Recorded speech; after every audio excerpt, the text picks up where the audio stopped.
In 2003, a Brazilian family found out that their 5-year-old child, who they thought to be having guitar classes with the local priest, was in fact another victim of sexual abuse. The rising number of cases like this in Latin America is alarming.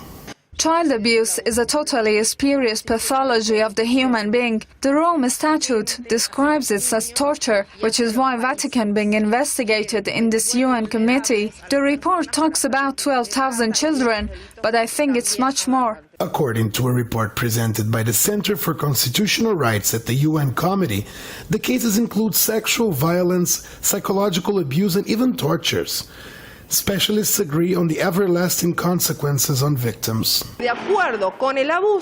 Child molestation leaves a physical mark on the human brain, besides causing incontinences, damages in memory, and various psychological disorders. So if it's hidden and not treated properly, we may be condemning these children into something horrible.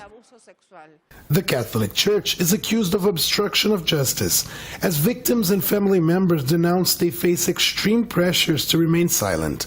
Pope Francis, however, recently showed his commitment to address the issue.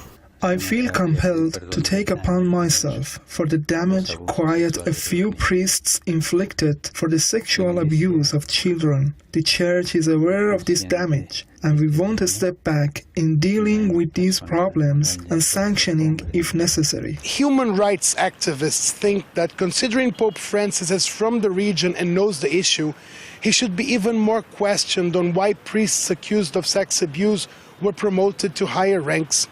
According to them, it's about time the Catholic Church stopped placing their reputation and the protection of perpetrators above the children's right to justice. Manuel Gifoni, Press TV, Buenos Aires.